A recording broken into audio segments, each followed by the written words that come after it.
You're listening to the Indie Author Show, and I'm Sue Miller on Kellen FM. We have a very special show for you today. It's been recorded, so I will say that from the start, but my sister Donna is visiting me from Canada, so you lovely listeners will get to hear two Canadian accents all day today. So Donna, welcome to the show. Thank you, Sue. Yes. Good to be here. It's great.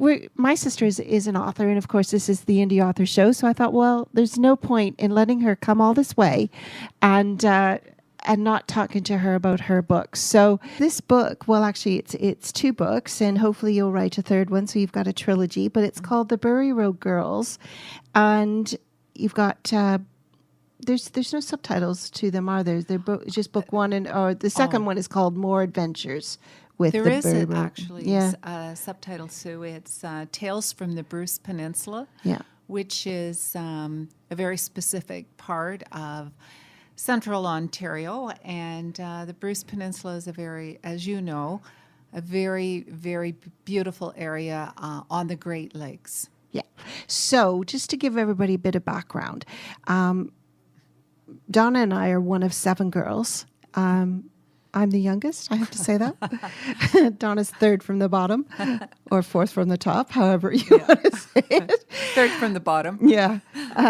So Donna, I think you started writing this first book many, many years ago because you were telling your grandchildren stories about you growing up, right? Yes. So then you started documenting it. So the first book of the Bury Road Girls came out what year? 2014, and now the second one just came out last year in 2018, just before Christmas. Right. So what it is, and I'll ask you some questions, but just to give our listeners a bit of an idea, it's a story of us 7 girls growing up on the farm with our mom and dad. There is quite an age difference between the oldest and the youngest, but you kind of squashed us together a bit closer, but so that we were all appearing in the same, the same stories. But the stories themselves are basically true. They are, just with a little bit of changing here and there, tweaking. Yeah. So that's what the book is about. Growing up on a very rural farm as a fairly poor family, but basically how we got on and how my dad or our dad coped with having no sons, living on a farm, and having a wife and 7 daughters, and how we coped. And basically, he coped very well, as did we. So that's kind of the background of the stories. And Donna and her husband Murray are over visiting me and my husband Brad. We live in North Wales, and we've lived here for 20 years. So Donna, yesterday I took you, I know when people are listening to this, it will be a little bit later. We are recording this in early February, and it's going out on the 13th of February, this show. But we met with one of Team Authors, Jude Lennon, yesterday. And that was lovely. You got to talk to Jude a little bit about what she does. And just share ideas with her, but also with you, and different ways to market books, particularly children's books. And it was exciting for me just to have all of that new, fresh ideas. Yeah, and I think one of the things that we do very well here with Team Author particularly is that we are very much a community, and I organize events that we have throughout the year so authors can come together, because it is quite a solitary thing to do. And so coming together and sharing your experiences, and we do a lot on private Facebook groups as well. So I think Jude and I both gave you some ideas on things that you could be doing, and maybe things that you could organize in your area. If anyone's listening, Donna lives in Owen Sound, Ontario, which is on Georgian Bay. And Georgian Bay is part of one of the Great Lakes, Lake Huron. So, so I won't go on and do all the talking here. I've got loads of questions to ask you. Donna, well, first of all, let's just make it clear that the names have all been changed. So our family name is the Johnstons, but in the book it's the Thompsons.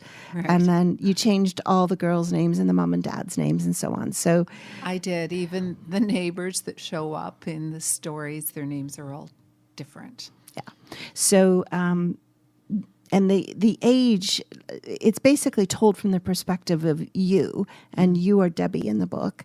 Correct. So they run from, well, you are 8, are you, in the first book? 8 in the first book and 10 in the second book. So often people want to write about their childhood or write their memoirs, but they tell it from the perspective of an adult. When I was a child, this happened and this happened, but it was really important to me to not do that, but to go back and tell it from Debbie's perspective and her sisters. So her point of view. And so you've integrated stories of things that you remember from your childhood, but also you checked with your sisters to say, is there anything, or maybe just to clarify a few things? Is that what you did? Exactly.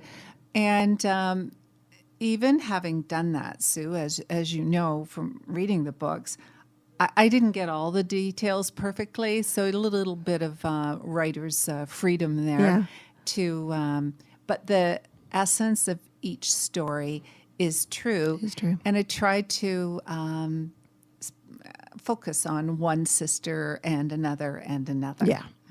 So this is, I know we're in the UK, but this link can be shared in Canada as well, because Kellen FM is a digital station, so you can actually listen to it anywhere, particularly if you have the TuneIn app, which you can download on your Android or your iPhone or your iPads or any tablet. So it's the TuneIn app, and then you can listen to Kellen FM anywhere. Really, I actually listen to Country 93 from Owen Sound all the time. Yeah.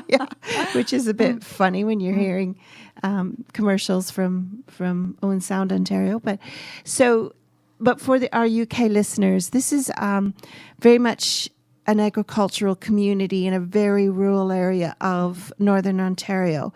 So when is it set?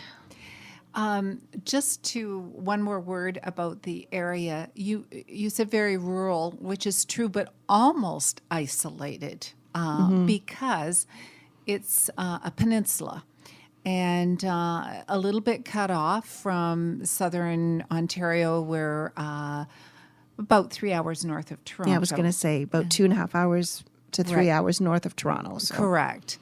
Which most British people will know, okay, they can visualize where Toronto is. So if you go north from that, I mean, it is quite a distance. And one other thing about the location, for UK people who want to travel to Canada, our national parks are very special and beautiful.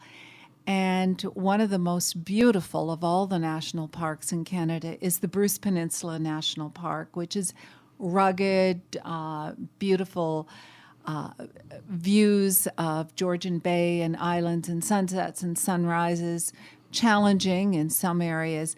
But that is the setting. So there's a farm area in the middle of this peninsula, but the shoreline of Georgian Bay is extremely rugged and extremely beautiful. So we have the east side of the peninsula is Georgian Bay, and the west, so that gets all the beautiful sunrises and so on, and it's quite rocky, cold water, very loads of the Niagara Escarpment, so lots of bluffs and everything. Yeah. Then the peninsula is, how many miles wide is it? About 26 miles wide? At the widest point. Yeah.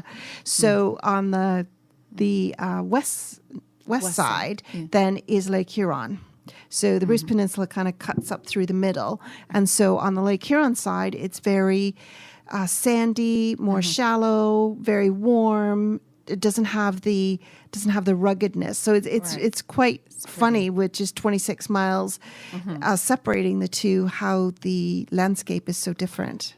And I would like to add to your listeners, if you travel to Canada and specifically to the Bruce Peninsula, don't ever make the mistake of driving up the highway that divides those two areas that Susan just mentioned, because it's flat and boring up the middle of the peninsula, but both shores are beautiful. Mm-hmm.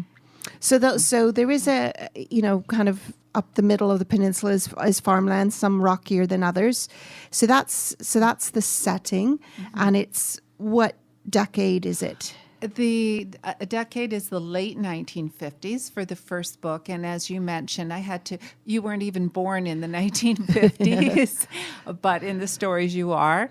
And so 1958, 1959. And the second book is 1960, 1961, where all of the semi-fictional girls are 2 years older. Okay. So there's, I was just thinking, if you think back, it's not just the story of the girls growing up on the farm with their mom and dad, but it's also kind of the way of life as well, right? That's right. And you mentioned earlier that our family was poor, and truly we were. Many families were poor then, right, weren't they? Particularly on the Bruce Peninsula. Again, to UK listeners, just not very far south of where we grew up, there's amazing farmland, very productive farmland. But hammering out a living on the Bruce Peninsula, where lots of the land is pretty rocky, was difficult to do.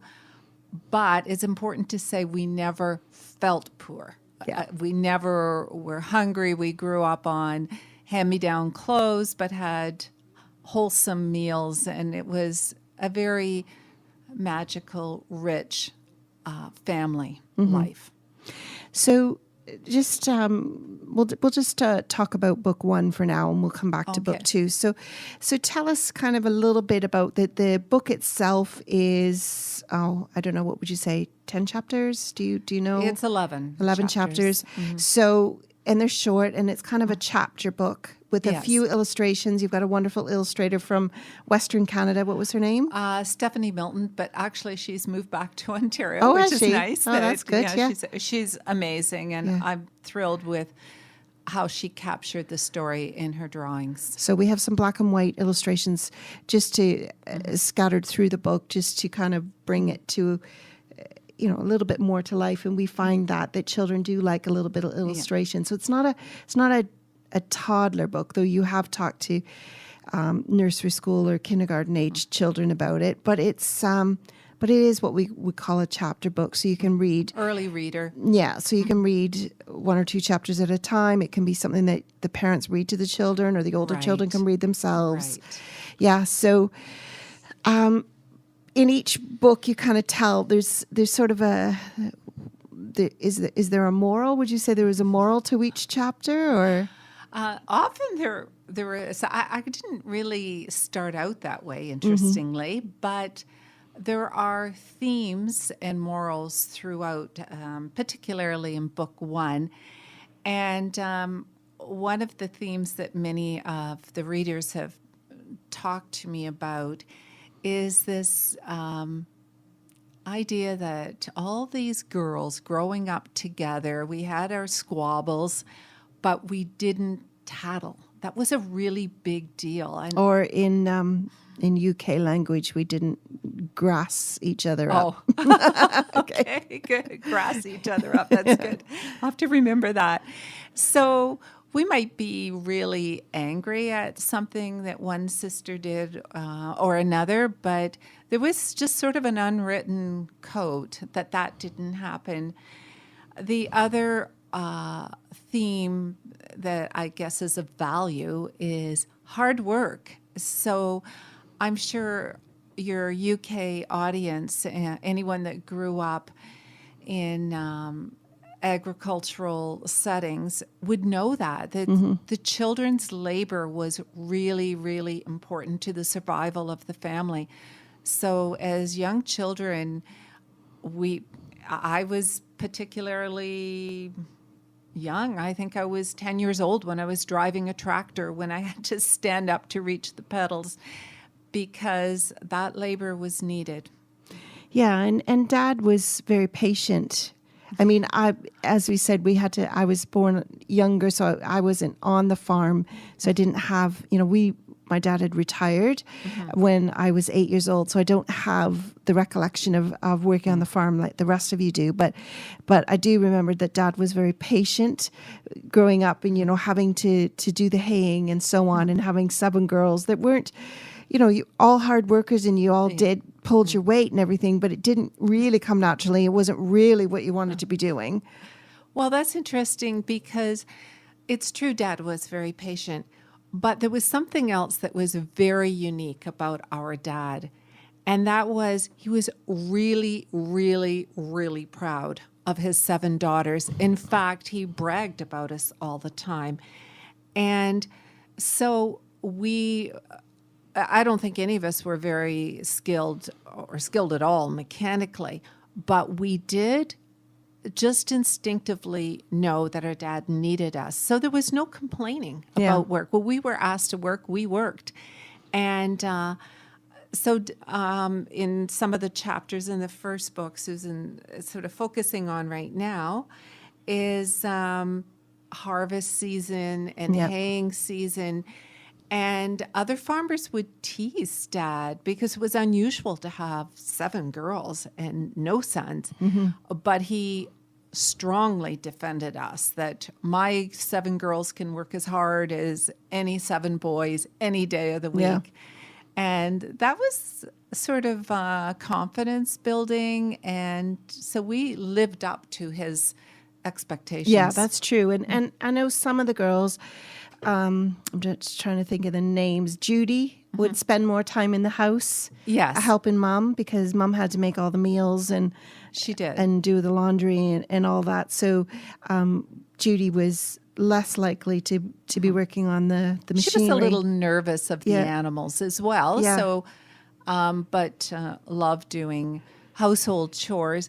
And on that note, and now, when you think of her now, she's always cleaning and tidying up. So, on that note, there was sort of an age progression. So, as the older sisters, Joyce and Bonnie and Carol, got into high school, they kind of graduated from doing the barn chores and into housework, helping prepare supper, as we called it, and doing the dishes because they were in high school and needed time to do homework. So then those of us were younger, we took over the barn chores, which just to throw in, it was a mixed farm. So we had maybe 8 to 10 milking cows, which we milked and sold cream.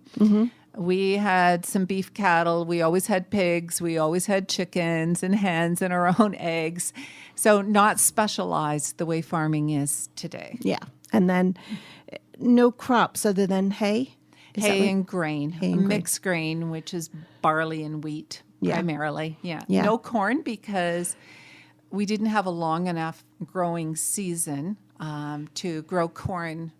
That's changed now with GMOs, but so what did you enjoy doing the most? Did you like driving the tractor, or did you like doing the chores, working with the animals? I really, Sue, I loved it all. I loved the farm life. I enjoyed driving the tractor, but I wasn't particularly skilled at it because you're out in a field and you're driving along, and I was always a storyteller, so my mind would be off someplace thinking of stories or daydreaming. And I can still, right in this moment in the studio, hear our dad yelling, "Whoa!" Maybe for the second time. Yeah. But I also really like the livestock. I like the warmth of the barn on a winter's night and the calves and bedding up the cattle and finishing off the milking and knowing everything was okay. We didn't have lambs or sheep, did we? No, not really. That was... Now, and at some point, you worked at what we called it Wildwood Lodge, but I'm trying to think of what it was. It was a resort, I guess. Yeah, on Lake Huron. And so you had to fit that in as well, because you not only, you had your school, and then you went and did through the summers. Correct. And so that's that progression, and it worked fine for the older girls because there were always younger sisters to take over the farm work. Haying and harvest farming is labor intensive in those summer months. It started to become more of a problem as the ran out of younger sisters to take over those farm experiences, which is probably the main reason why it wasn't so much part of your life experience, and our dad retired. Yeah, but it was a way for you to earn some money. So you needed, because you needed to go off to wherever you were going, whether it was post-secondary education or whatever. So you needed to earn some money, and working on the farm was just part of what you did as part of your chores and contribution to the family. It didn't earn you money. So, just thinking about it, you had to balance all of that. So you're listening to the Indie Author Show on Callan FM, and I'm Sue Miller with my guest, Donna Jansen from Canada, who actually is my sister as well. So I thought, what a great opportunity to interview her, and since she is an author, and have her on my show. So this is a fortnightly show, so I'm recording it, and it will go out on the 13th of February. And then you can listen again on Callan FM. If you go to callanfm.com and go to the Wednesday shows, you will find the Indie Author Show, and you can listen again. And then after that as well, it's there for 2 weeks until my next live show. And then I also get a SoundCloud clip of it. I think that's what it is, SoundCloud, yeah. And it's available on my YouTube page as well. So basically, Donna, this show will be out there for infinity. So hopefully you can share it with your fans. Now, what is your Facebook page? It is the Bury Road Girls. And Bury is Bury. So I think we would call it Barry, but it's pronounced Bury, Bury. So the Bury Road Girls. And Bury Road is the road where we grew up on the Bruce Peninsula. Now, I always tease my husband, who's also Canadian, because I say, he'll pronounce words differently, and I know our dad did as well, but I call it Bruce Peninsula-ese. So it's kind of like a little slang, which British people know about that because there's slang words all over this country in different regions. So I think it's just the way that people said things and pronounce things, and it sticks. So we've kind of got a feel for book one, and you are Debbie through and this is told from your point of view. You're 8 years old in book one. Now, one of the stories which I thought was really cool was when you went to Manitoulin Island. Now, if anybody is not from Canada and they would like to look, if they'd like to look at a map, so go to Ontario and you will see this finger that's sticking up between Georgian Bay and Lake Huron. And that finger is the Bruce Peninsula. And Lion's Head's about the middle of the peninsula. And Tobermory's at the tip. And Tobermory's at the very top at the tip. And then you will see a big island just off of the tip. So there's a body of water, which is Georgian Bay. And then there's a ferry that takes you to this island. Right. And then then you can get a bridge to get back onto the mainland. And that was just a quicker way of getting to the northern Ontario, or if you were driving west, rather than having to drive around these great big huge bodies of water. So there was a ferry that was a car and passenger ferry that's gone for our lifetime. There's been different ships that have come along since then. Now it's the Chi-Chi-Mon. But you and our sister Sharon, who we just talked about, we had an aunt and uncle that lived on Manitoulin Island. So you went there for a holiday. and this is just blows my mind because you were 8 and 10? I was 8 and Sharon was 10, Carol in this story. And you went, Mom and Dad just sent you on this big old ferry by yourselves. Well, in all fairness, our mom was pretty worried about it. She did talk to the steward and gave him a piece of paper with our names on it and all the information about the aunt and uncle that were supposed to be picking us up, and asked him to look out for us. but he kind of forgot about us. And when we got off, as you know in the story, there was a mix-up on which ferry we were taking, and they showed up 6 hours later. So there's the whole adventure of that trip and what happened. Do you remember it clearly? Absolutely. Did you cry? Not at all. I No? was because it was that relationship we had with each other. So although Carol in the story is just 2 years older, my big sister was there and she would take care of everything. So there was nothing to worry about. Because obviously we didn't have cell phones or mobile phones back then. So you kind of just, I'm sure you had their phone number though. Was anybody able to phone them or no? We didn't. And as odd as this might sound now, the people in the ticket office said, "Who's supposed to be picking you up?" And we said, "Our aunt and uncle." And they said, "What are their names?" And we said, "Aunt Nina and Uncle Bud." We didn't know their last name, so it wasn't very helpful. So even though Mom did give some information, she did leave out a bit of crucial stuff, didn't she? Well, the information remained in the pocket of the steward who left and went back to Tobermory. Okay, so he really didn't do his job. No, he didn't do his job. So the moral of the story is if you're going to send your little kids somewhere, make sure there's 2 copies, one for the steward and one for them to keep in their shoe.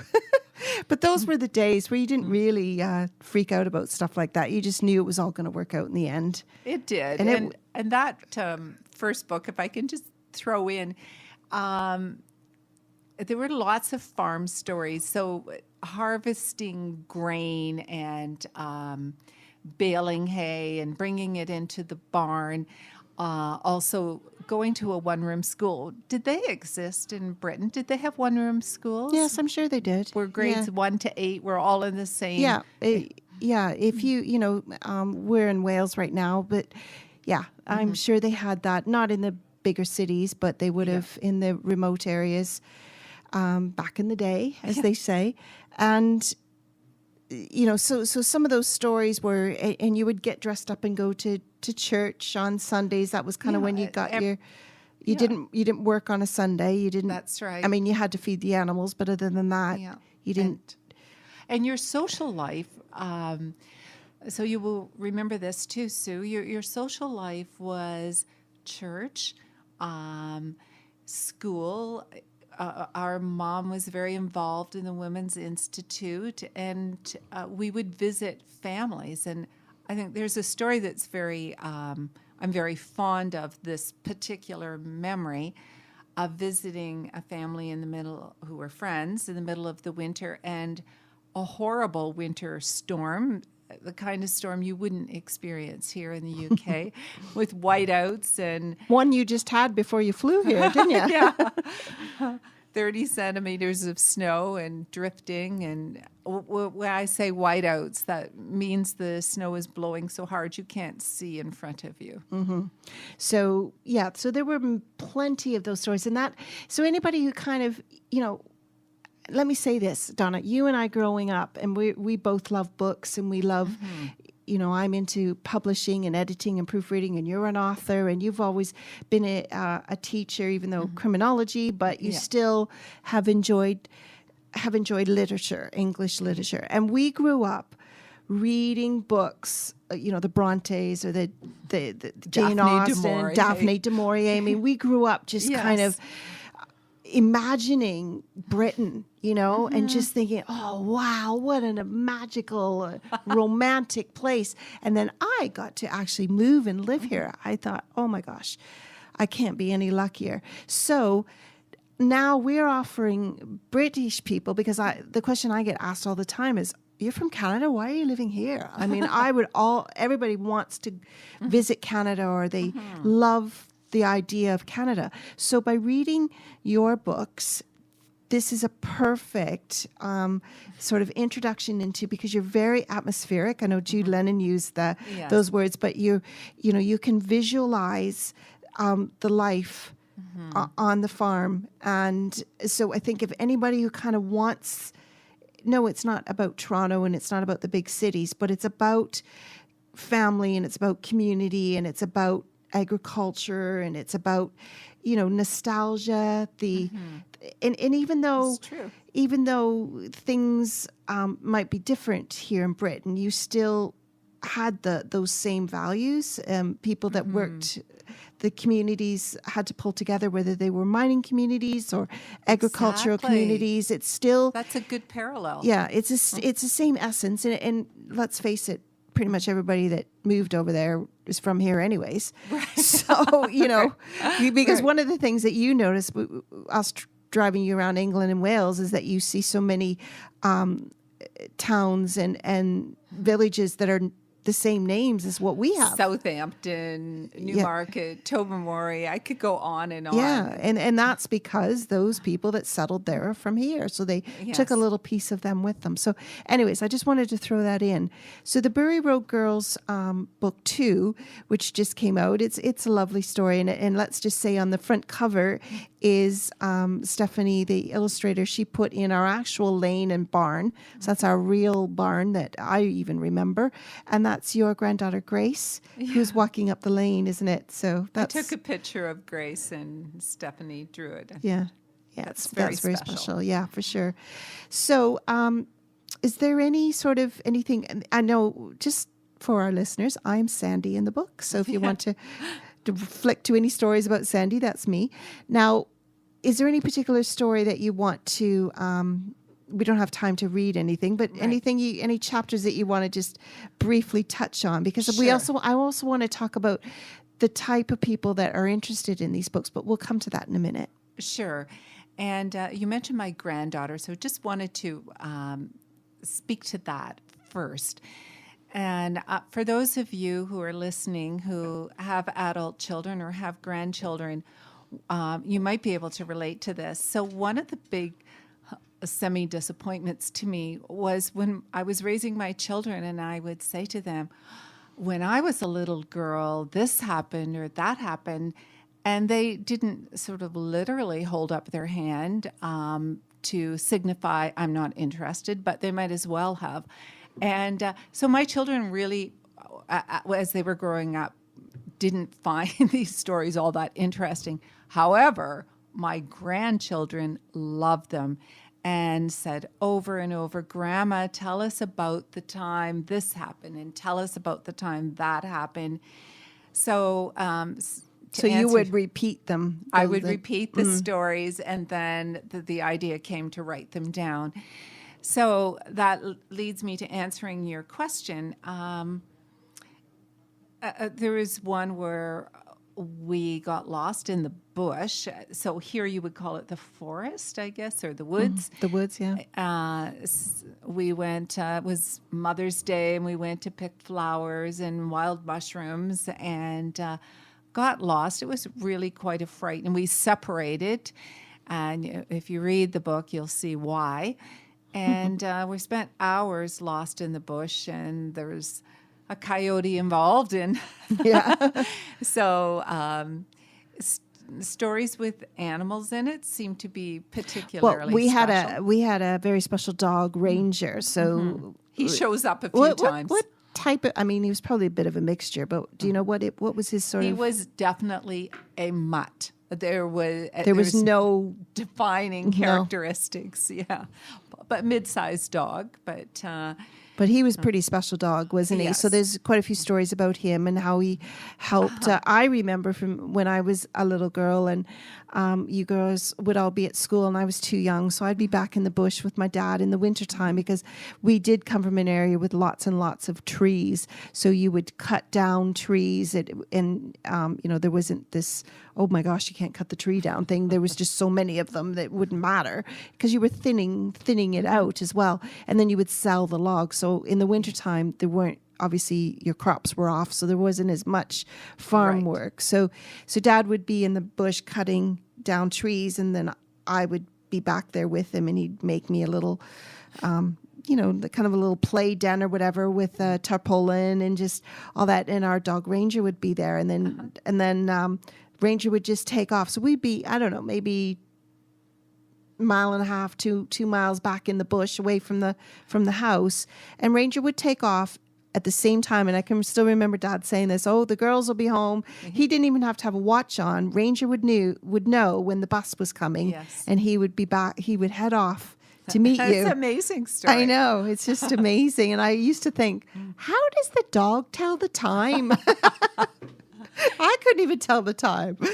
So yeah, there's lots of interesting stories, and rattlesnakes. Ranger and rattlesnakes is another story there, and this one involved me. I was very frightened and ended up being just a couple feet away from a rattlesnake that was coiled up, ready to strike. And as Susan alluded to, Ranger was very smart. He would kill snakes, but he never ever tackled a rattlesnake because he instinctively knew they were poisonous.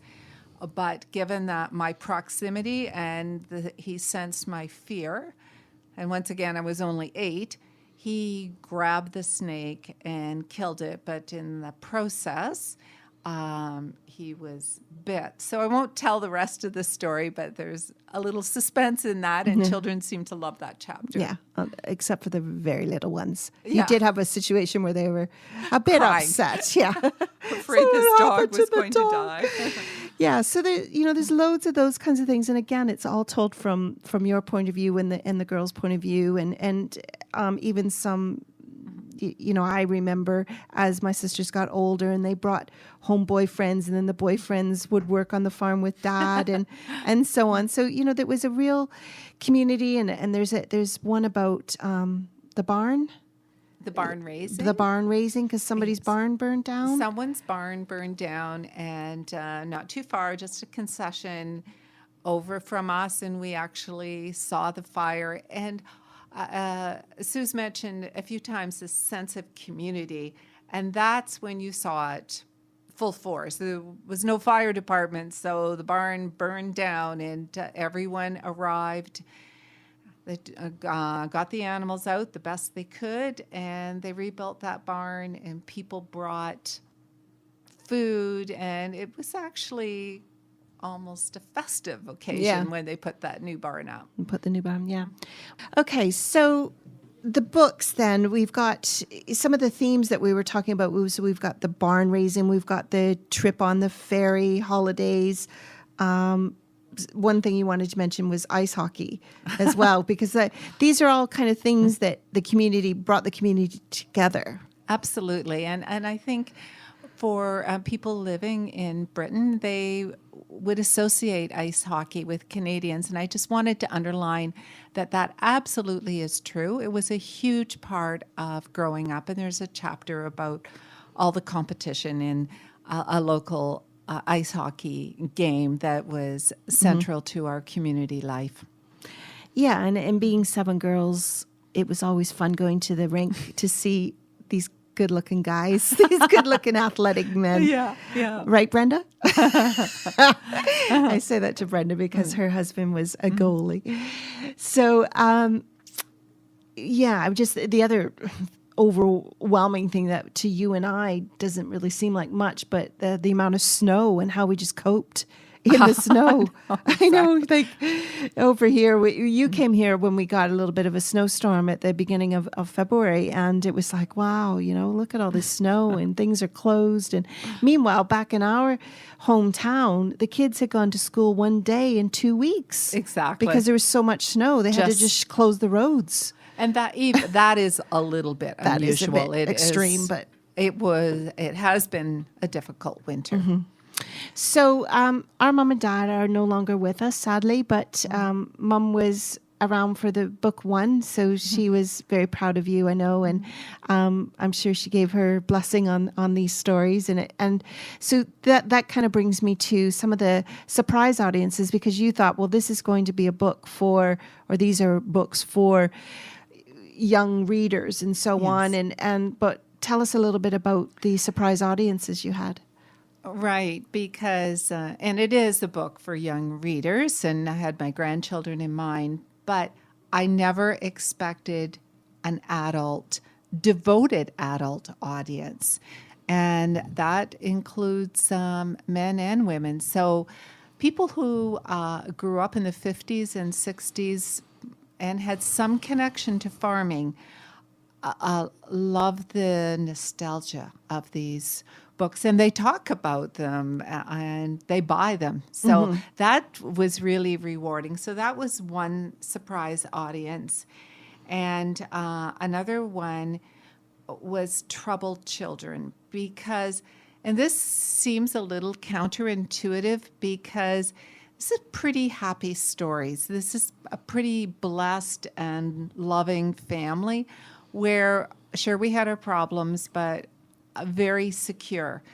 So you would think that children who live in chaotic and troubled families may not want to read these books, but in fact, the opposite it has been the case. And many teachers have told me that children take this book out of the school library over and over, the first one and hopefully the second one now, just to read those stories. So a little bit of fantasy, a little bit of an opportunity to escape. And so before I entered a career in education, I did work with young offenders and troubled children. So that was very nice. Yeah, for rewarding me. For you, wouldn't it be? Rewarding Yeah. is a good word. And then finally, I maybe unconsciously this was part of it, but I would like to mention this, is there is a whole aspect of empowerment for girls, because it is unusual to grow up on a farm that was not very mechanized and only have daughters. They were in the 50s, there was a huge separation of labor between boys and girls. But by default, we did that. And as I mentioned earlier, our father was very proud of us. So what that gave us as now women is a strong sense of who we are, confidence, independence. We can do anything. We can do anything. And that was reinforced, not because our parents even knew about the feminist movement, which was sort of starting in the 60s, but this was a precursor to the feminism. It just sort of happened accidentally, and I'm really grateful for that. So I'm hoping that girls who read this book will feel empowered as well. Yeah, and one that you didn't mention was in the care homes. So Right. so there's adults sort of maybe in their 60s that can relate to this because they were the young children in these stories, but then there are the elderly that are, say, 75 to 90-year-olds who were the parents. Yes. And many of them are in care homes and so on. So a lot of the nursing homes have bought a book and they will read this to the residents, won't they? They do. They read chapters, and their residents will reminisce. Oh, I remember the barn raisings. Or, oh, I remember those storms. And I remember eating food that came right out of the cook stove, the wood cook stove, and sitting around the big wooden tables as families. So it's comforting. Comforting is a good word. So there was a lot of sort of areas that you hadn't really expected would be really interested in this book. So it does sell well in independent bookshops all on the Bruce Peninsula. We mentioned about the ferry that goes across to Manitoulin Island. It sells well on the ferry, and a lot of schools. So that's kind of some of the areas that you're trying to. I know there was one little girl who did her speech on sort of the difference between her as an 8-year-old now and you as an 8-year-old then. And she mentioned way, way, way, way, way back in the 1950s. Yeah, I'm thinking, hey, I'm not that old. So it's lovely, and both of these books are available on Amazon. So Donna Jansen, which is Jansen, and it's the Bury Road Girls, which is Bury, so Bury, or we would pronounce it Berry, but it's Bury. And book 1 and book 2 both have young girls on the front cover. So if you just repeat your Facebook page for us as well. You're going to be getting a website soon because we've advised Susan you that you has need to really coached me about that. But my Facebook page is the Bury Road Girls, and I do also do direct sales. So I'll just tack on or send you a message. postage. Yeah. Send you a message and you can get those and you will sign them. But again, if you just want to have a quick look, go to amazon.ca.com or .co.uk, basically anywhere where Amazon is prevalent, you'll find them on there. And if you have read these books, then please leave a review, because that's very, very important to authors, particularly independent authors. And just want to give a shout out to Stephanie Milton again as your illustrator and your publishers. Who were they? They're a small publisher in Manitoba, Word Alive. Word Alive, yes, and they're a Christian publisher, aren't they? Yeah, they are. Yes. Yeah. So thank you very much, Donna, for coming today. And thank you. It was fun. This was fun. You know, a sister interviewing a sister, and me being the younger one, me being in charge for change. And we're going to close the show with one of our favorite Welsh crooners, Tom Jones, because you got to love a little bit of Tom Jones. And this one, everyone loves Tom Jones. Yeah, and this reminds us both of about our dad, because he was always talking about his hat, wasn't he? So this one is, you can keep your hat on. So thank you. Again, don't forget, you can listen to the Indie Author Show fortnightly on Kellen FM, and you can listen again through their website. And then in a couple of weeks' time, I will have the link to this show on YouTube. Thank you, and I'll talk to you again in a couple of weeks.